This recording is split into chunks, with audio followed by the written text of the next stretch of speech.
Muy bien, vamos a entrar a la palabra del Señor. ¿Quiénes no vinieron la semana pasada? Levánteme la mano los que no vinieron. Vamos a ver, todos los que tienen su mano, tengan su mano levantada. Vamos a ver, todos los que tienen su manita levantada, los vamos a poner a hacer pírricos allá atrás, ¿verdad? Unos 500 por lo menos, más unas 2000 lagartijas, ¿verdad? O despechadas, para que aprendan a no faltar. No, la verdad es que la semana pregunté por una sencilla razón, porque hoy continúo con el mismo tema de la semana pasada. La semana pasada estuve compartiendo acerca de la tentación. La tentación es algo que ahí está, mis hermanos, a la vuelta de la esquina, ¿verdad?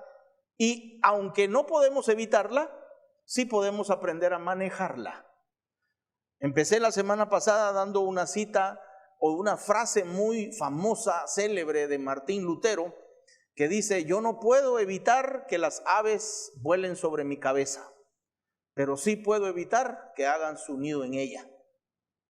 Repito, esa es una frase muy famosa de Martín Lutero. Él decía: yo no puedo evitar que las aves vuelen sobre mi cabeza, pero sí puedo evitar que hagan su nido en ella, ¿verdad? También compartíamos y decíamos que nosotros no podemos evitar que llueva, pero sí podemos evitar mojarnos. Y la tentación es exactamente igual. No podemos evitar que la tentación llegue, porque el Señor la instituyó, ¿verdad? Ahí está la tentación, pero sí podemos aprender a manejarla. Yo la semana pasada les decía que el ser tentado no es pecado. La tentación no es pecado. Lo que es pecado es caer en la tentación. Porque la Biblia describe que nuestro Señor Jesucristo fue tentado en todo. En todo lo que un ser humano puede ser tentado, Jesús fue tentado. Por eso dice la Escritura que nosotros no tenemos un sumo sacerdote que no se compadezca de nosotros, porque Él sabe lo que nosotros vivimos. Él sabe lo que nosotros experimentamos. Él sabe lo que nosotros pasamos aquí en la tierra. Todo eso lo vivió Él.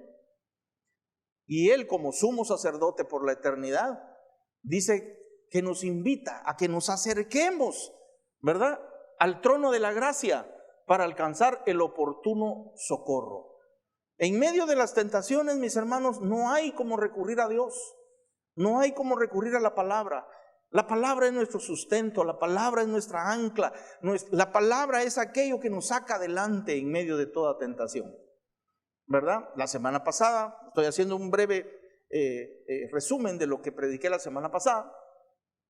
La semana pasada yo les decía que vimos el origen de la tentación. ¿Cuál es el origen de la tentación? El corazón mismo de Satanás. La tentación generalmente apela a la codicia. Y la codicia es querer tener algo que no nos es lícito o querer tener algo que no nos es permitido.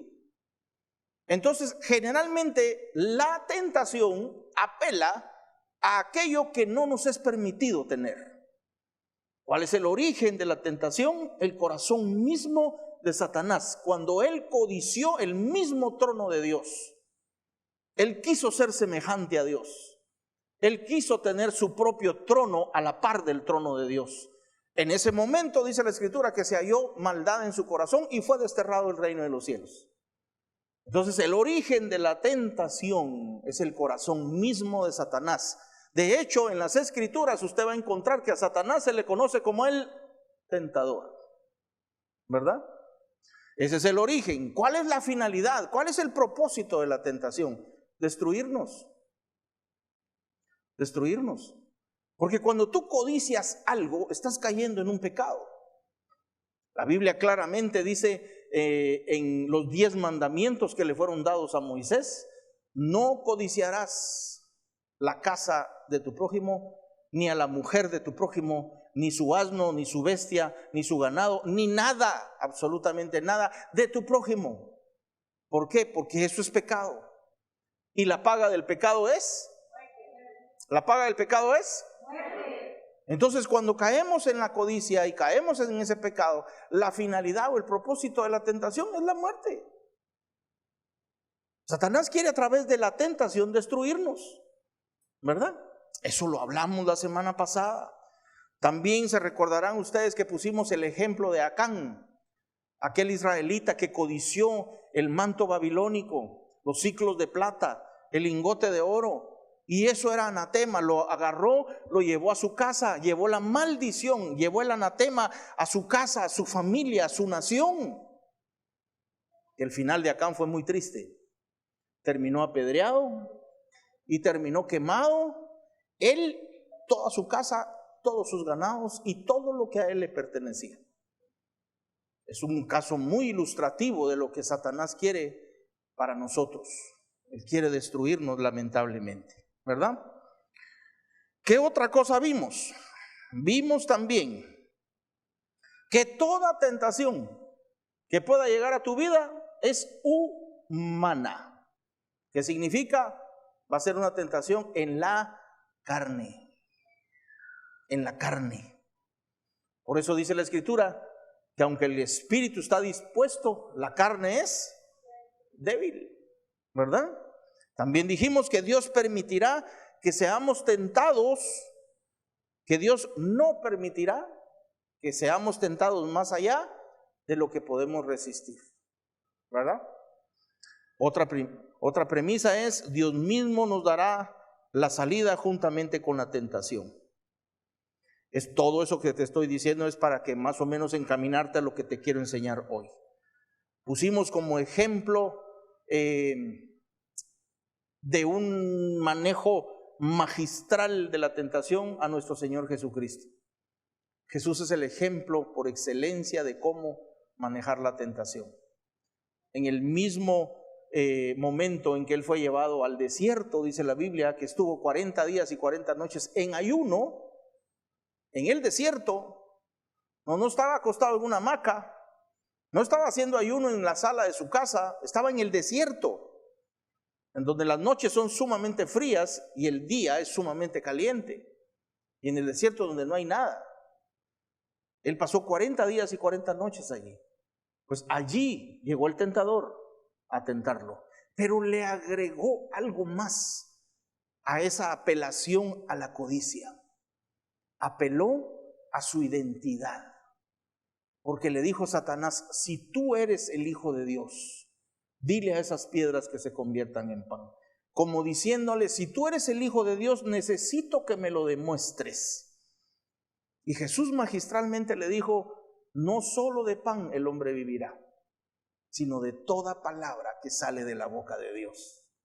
El mismo Señor Jesús, que es el Verbo se convirtió en carne y apareció Jesús. Él mismo, que es la palabra encarnada, recurre a la palabra escrita. Cuando nosotros nos hallemos en diferentes tentaciones, tenemos que recurrir a la palabra. Es que la palabra, mis hermanos, la Escritura, la Biblia, no es un libro religioso, es un libro de vida. Es un manual de vida. Es una brújula. Es una luz, dice la palabra que es. Lumbrera mi camino, ¿verdad? Lámpara a mis pies. A ella tenemos que recurrir. No al amigo aquel que te dio un consejo, no al brujo de la boca del monte, no al horóscopo, no a la ciencia incluso, y lo digo con todo respeto. No tengo nada en contra de los científicos. Pero hay que recurrir a Dios, que es quien todo lo sabe. Y Él dejó escrita suficiente información para que nosotros salgamos adelante, ¿verdad? Y Jesús le dijo: no tengo por qué demostrarte nada. Yo sé quién soy, siempre lo he sabido, ¿verdad? Eso no lo dice la Biblia, pero se puede leer entre líneas. Que Jesús no tuvo necesidad de demostrarle a Satanás quién era, porque Él estaba totalmente convencido de su identidad. Entonces, una de las cosas que tú debes de tener y que yo debo de tener bien cimentada en la palabra de Dios es nuestra identidad. Tú debes de saber quién eres y cuánto vales. ¿Quieres que te diga quién eres? Tú eres un hijo de Dios. ¿Cuánto vales? La sangre de Jesucristo. Cuando nosotros tenemos claro eso en nuestra mente, no fácilmente nos vamos a perder. La semana pasada yo puse el ejemplo del hijo pródigo. El hijo pródigo se portó mal, claro. Malgastó la herencia del padre. Tuvo que regresar humillado, avergonzado, sin nada entre los bolsillos. ¿Por qué? Porque lo malgastó todo viviendo perdidamente. Y aunque regresó arrepentido, regresó con la identidad hecha pedazos, con su identidad por el suelo, porque quería convertirse en un jornalero. Y él nunca había sido un jornalero, ni nunca sería un jornalero en la casa de su padre. Muchas veces la tentación y el pecado y la clase de vida o de decisiones que hayamos tomado nos dan por toda la cara, como decimos, ¿verdad? Pero lo que nunca debemos de perder es nuestra identidad. ¿Me di a entender? Eso predicamos la semana pasada. Le recomiendo que no falte a la iglesia, venga a la iglesia, venga a adorar a su Padre. Estos son momentos en los que aprendemos. Aquí venimos a llenar el tanque para la semana que viene. Agarramos fuerzas, agarramos fe, somos desafiados a creerle cada vez más al Señor, ¿verdad? Así que continúo con el mismo tema y hoy yo te quiero dar pues 4, si tú me lo permites, 4 consejos para aprender a manejar la tentación. La primera, quiero que me acompañes, la encontramos en Mateo 26, por favor. Mateo 26, verso 36. Esto que vamos a leer ocurre unas horas apenas antes de que Jesús sea aprehendido, unas horas antes de ser capturado, ¿verdad? Luego encarcelado y luego después llevado a la cruz. Dice el verso 36, ¿ya lo tiene?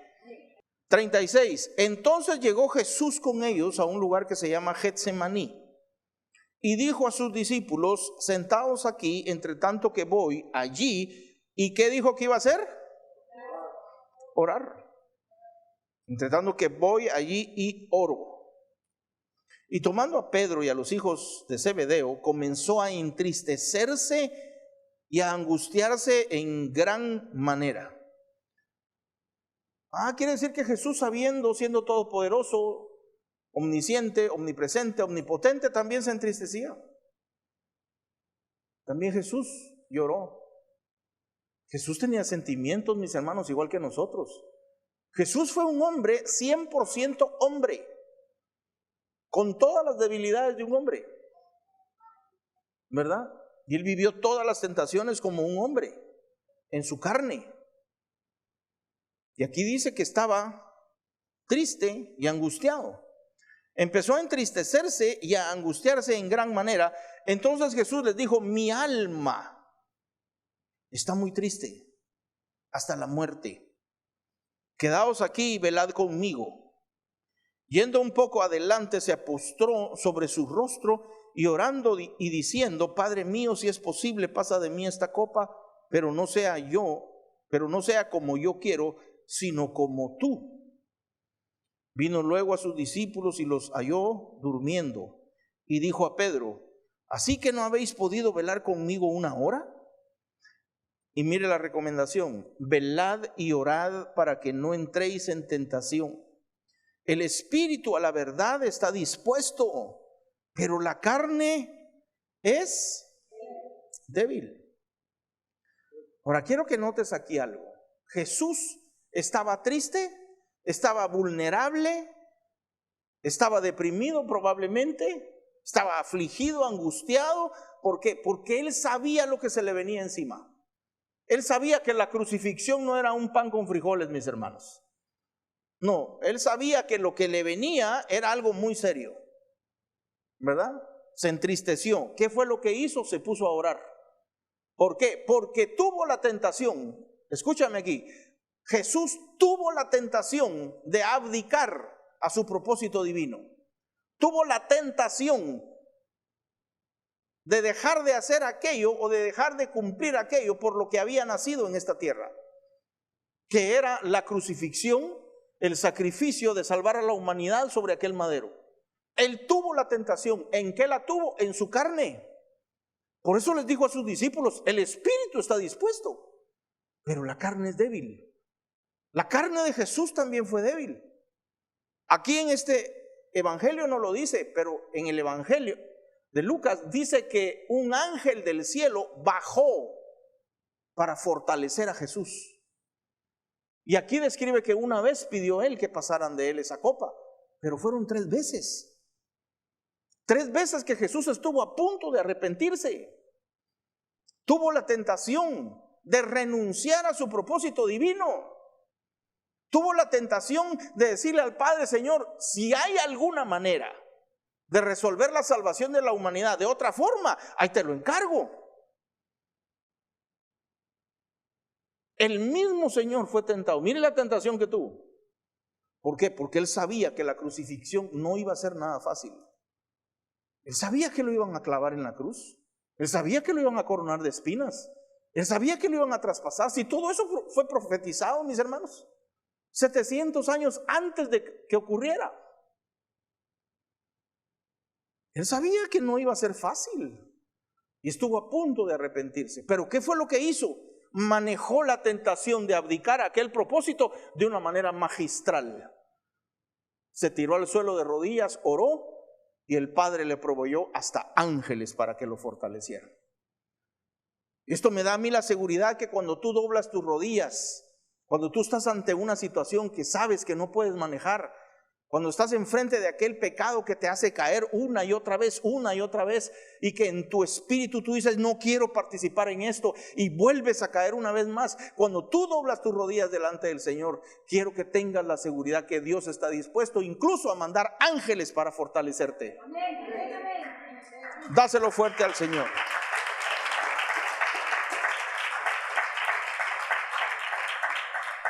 Velar y orar, dijo. Ese es el consejo de Jesús: velar y orar. Oremos al Señor, mis hermanos.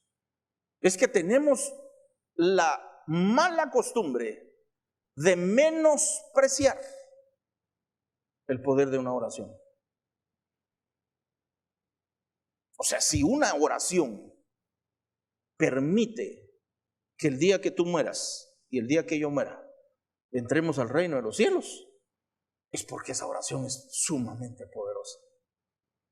Cuando tú le abres tu corazón a Jesús, cuando tú recibes a Jesús, dices: Señor, te acepto, te reconozco como mi Señor, como mi Salvador, reconozco que tú eres el Hijo de Dios. El hablar con Dios es sumamente poderoso.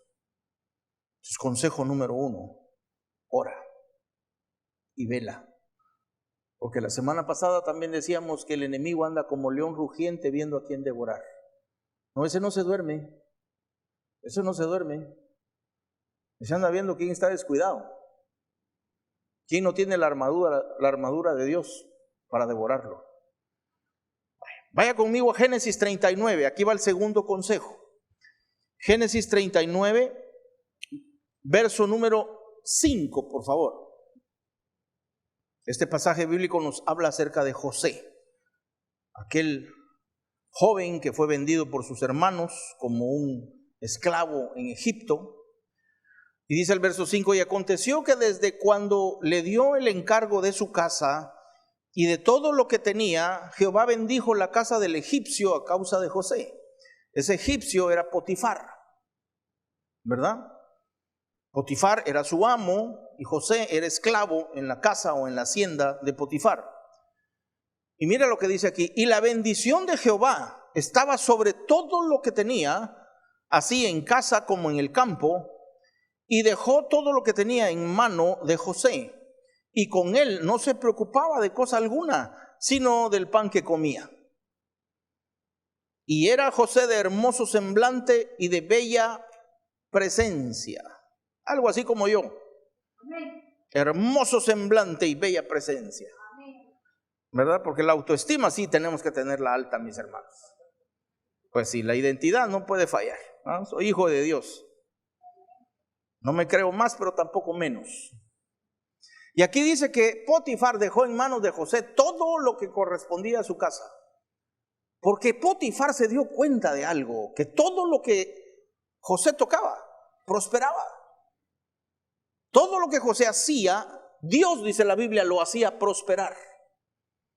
Mis hermanos, nosotros somos instrumentos de bendición para las personas.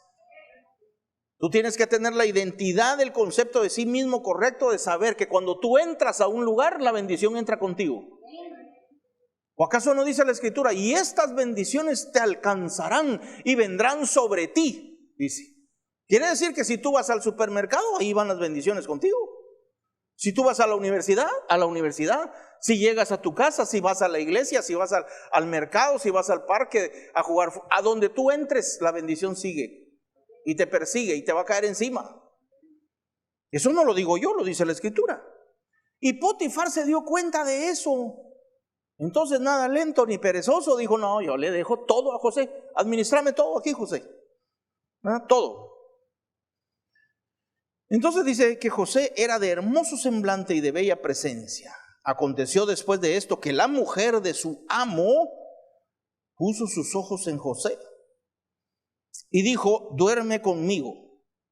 Y él no quiso y dijo a la mujer de su amo, he aquí que mi señor no se preocupa conmigo de lo que hay en casa y ha puesto en mi mano todo lo que tiene.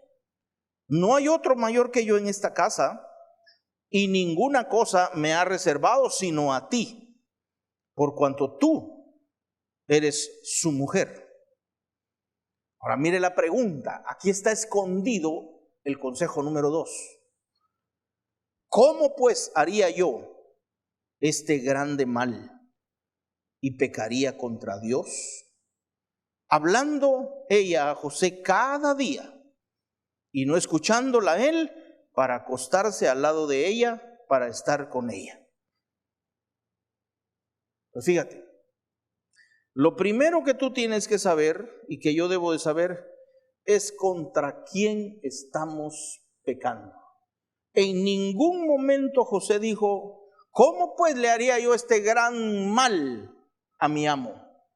No, por el amo sentía respeto, por su amo sentía respeto, porque le dijo, todo lo que hay en esta hacienda, mi amo lo ha puesto en mis manos, excepto a ti, que eres su mujer, le dijo. Había un respeto hacia ella y hacia el amo, pero había un temor mucho más grande de contra quién iba a pecar él si se acostaba con la mujer de su amo.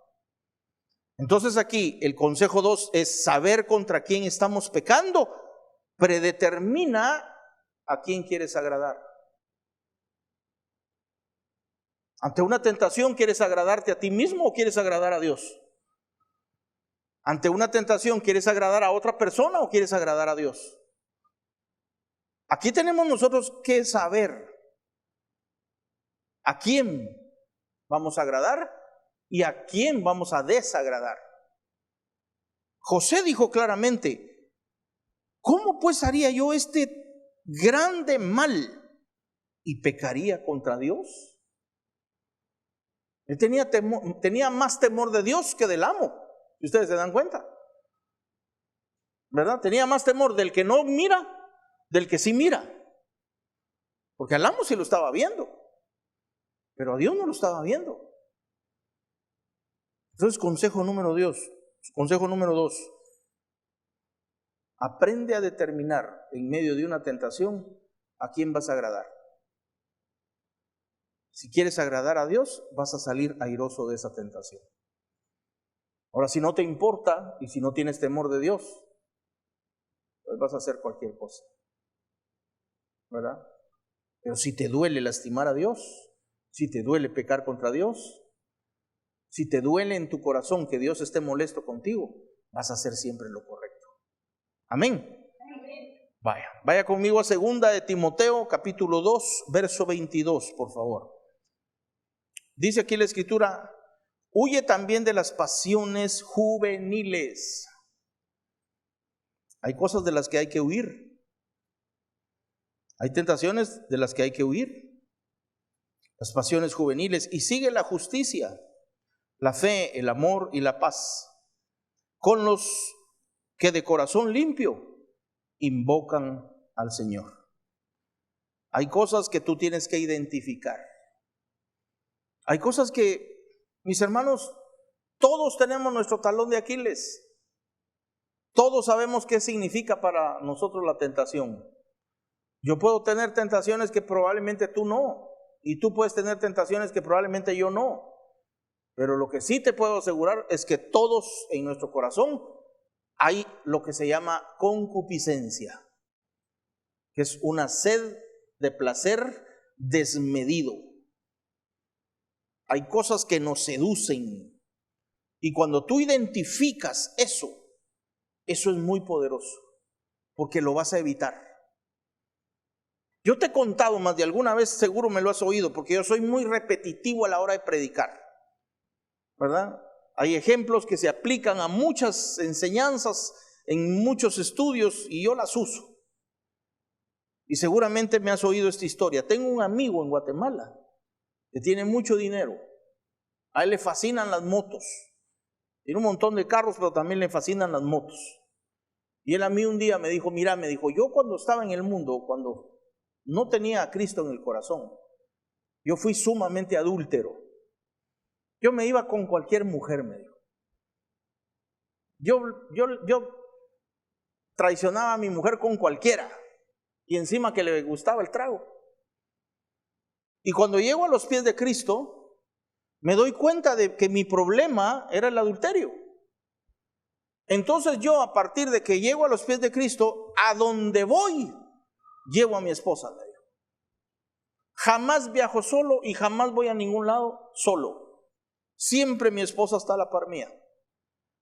Y me dijo esto, porque yo reconozco que con un anisillo me resbalo. Con un anisillo. ¿Saben lo que es un anisillo? Eran unos dulcitos así, eran unas bolitas así chiquititas. Con uno de esos me resbalo y me caigo. Y yo lo tengo en el Facebook. Y a él le gusta andar en moto. Se va a Costa Rica, se va a El Salvador. El otro día mandó fotos de Alaska. Y en todas las fotos está con sus motos y esto y todos los amigos. Y la esposa a la par. Gracias a Dios que a ella le gusta la moto también. ¿Verdad? Siempre está ahí. Entonces, cuando tú identificas cuál es tu debilidad, evítala. Fíjense, mis hermanos, que yo tengo un tío, mi tío Oscar tendrá en este momento 98 años. Y de sus 98 años probablemente él bebió, pero bebió desordenadamente, así brutalmente, quizá unos 50 años. Más de la mitad de su vida la pasó borracho, alcohólico. Y tenía 23 años de no beber. Tenía 23 años de haberse mantenido sobrio. Y en una fiesta del cumpleaños de una de sus nietas, una de sus hijas le dijo, papi, quiere un pedacito de pastel. Solo que es de aquellos que les llaman borrachos, le dijo. Aquellos que tienen licor. Y dijo él, regálame un pedacito. Sabiendo él el problema que él tiene con el licor. ¿Verdad? Porque mi tío, déjenme decirles, que se comía los desodorantes en barra. A ese extremo. Se tomaban las lociones. A ese extremo. ¿Verdad? Bendito Dios salió de todo eso. Pero él se quedaba tirado en la calle. Como un indigente. Y ese día se comió el pedacito de pastel. Después de eso pasó bebiendo. Después de 23 años pasó bebiendo un año.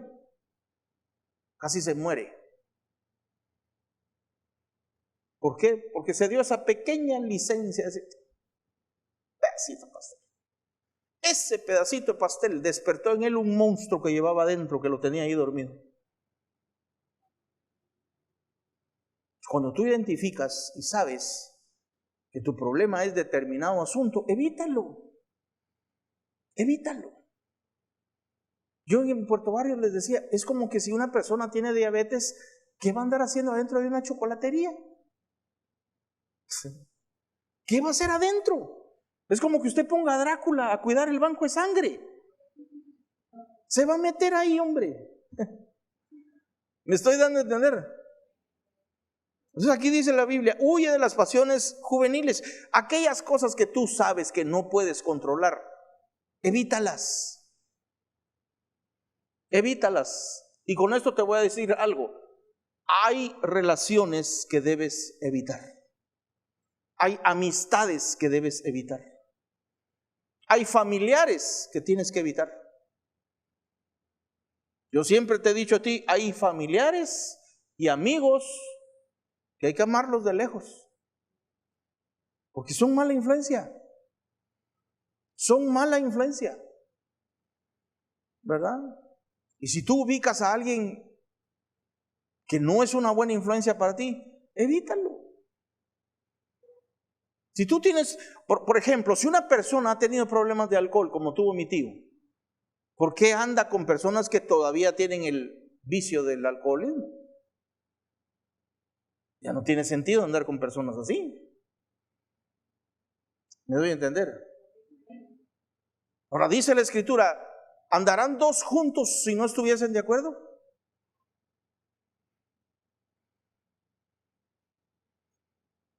Cada oveja busca a su pareja, ¿verdad? Entonces el consejo número 3 es, aprende a huir de aquellas cosas que tú sabes que te provocan tentación. ¿Me doy a entender? Vaya conmigo a Romanos capítulo 13, verso 14, por favor. Romanos 13, 14 dice, sino vestidos del Señor Jesucristo. Dejen que Jesús los proteja. Dejemos que Jesús nos cubra. Jesús es el verbo, es la palabra. Busquemos refugio en la palabra. Busquemos refugio en Jesucristo. Y no proveáis, dice, para los deseos de la carne. No proveamos para cosas de la carne. Hoy en la mañana yo contaba que hace muchos años cuando fui niño, tuve un gran amigo mío. Yo he tenido la bendición de tener grandes amigos. Siempre he tenido muchos amigos. Pero este amigo era algo especial porque yo crecí con él. Fuimos compañeros en el colegio, fuimos compañeros en la federación de boxeo, fuimos compañeros en el gimnasio de karate, estudiamos juntos, éramos como hermanos. Hicimos muchas cosas juntos, hasta llegar más o menos a la edad de unos 30 años. Teníamos una relación de amistad, de cariño, ¿verdad? A todos lados íbamos juntos, parecíamos hermanos de verdad. Yo recuerdo que cuando yo tendría 22 años, a pesar de que nací en un hogar cristiano, yo llegué tal vez 21, 22 años, llegué a la fraternidad cristiana e inmediatamente hice clic con el grupo de jóvenes de la frater, así le decíamos. Así le dicen todavía, la frater.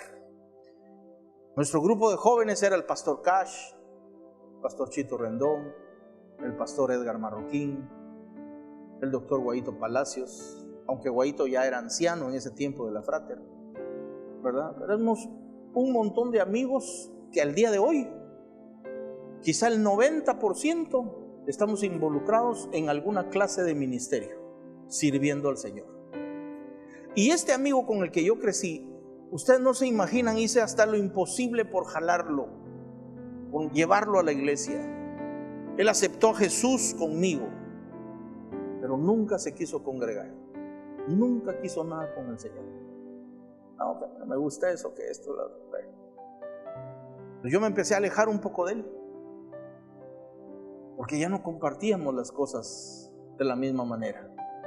Empezamos a tener intereses diferentes. Mientras que yo quería ir a la iglesia, él quería ir a beber con los amigos. Y empezó a beber y a beber y a beber, y empezó a consumir alcohol, y usted sabe todo lo que eso demás conlleva, ¿verdad? Y se empezó a involucrar en eso. Y nos separamos. Muy rara vez nos llamábamos, muy rara vez nos veíamos. Y el año pasado, por esas cosas del destino y de la pandemia, nos volvimos a juntar y empezamos a compartir de nuevo. Pero yo en él empecé a notar algo diferente.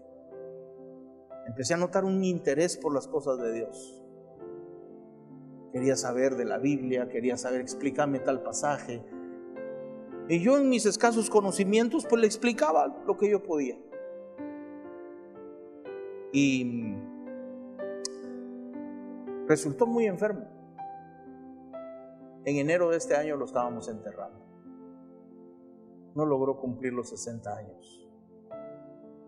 Murió en enero y él cumplía años en marzo. Murió del hígado a causa de tanto dolor. Yo me pregunto si yo lo hubiera seguido a él, de pronto yo estaría en la misma condición, o quizá peor, porque yo cuando me tiro a algo me tiro de cabeza, mis hermanos, ¿verdad? Quizá me hubiera muerto antes que él, ¿verdad? Como dijo un amigo mío, yo cuando estaba en el mundo servía bien al diablo, dijo, y ahora que estoy en Cristo Jesús lo voy a servir aún mejor, porque a medias no nos gusta nada, o todo o nada.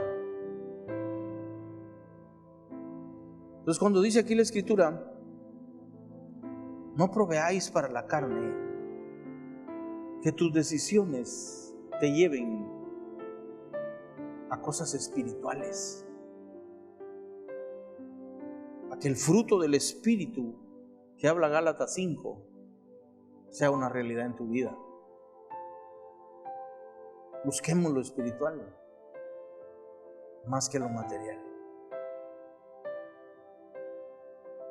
Pareciera que nunca vamos a envejecer, ¿verdad?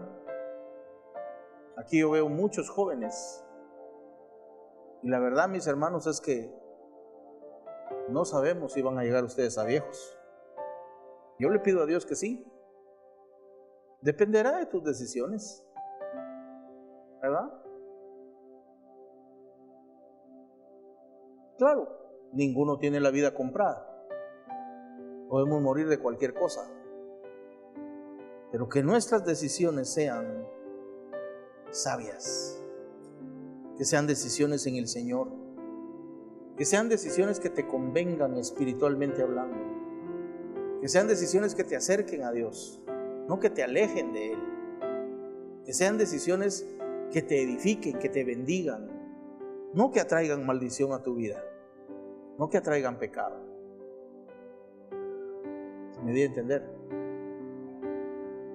No proveamos para la carne. Y voy a terminar con este versículo, estos versículos. Vaya conmigo a Hebreos 12, verso 12. Dice la Escritura: por lo cual levantad las manos caídas y las rodillas paralizadas, y haced sendas derechas para vuestros pies, para que lo cojo no se salga del camino, sino que sea sanado. Seguid la paz con todos y la santidad, sin la cual nadie verá al Señor. Cuando evitamos la tentación, procuramos la santidad. No la perfección, pero sí la santidad. La santidad es acercarnos cada día más a Dios, es apartarnos para Él. Eso significa santidad.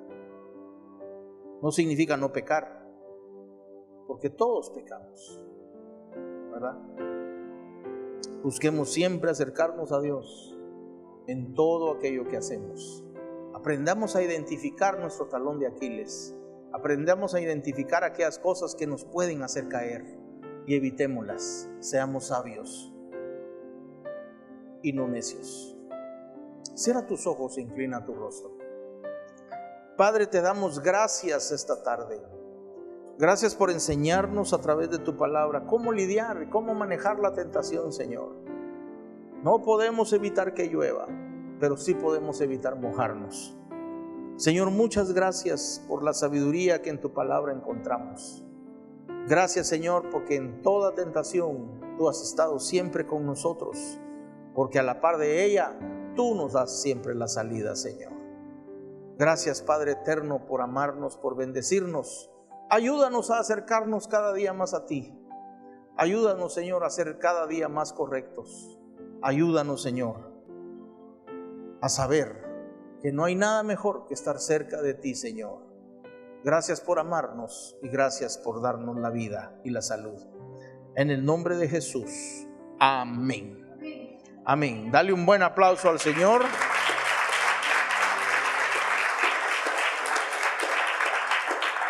Muy bien, mis hermanos, y a ustedes que nos vieron por nuestra transmisión, Dios los bendiga y nos vemos en la próxima.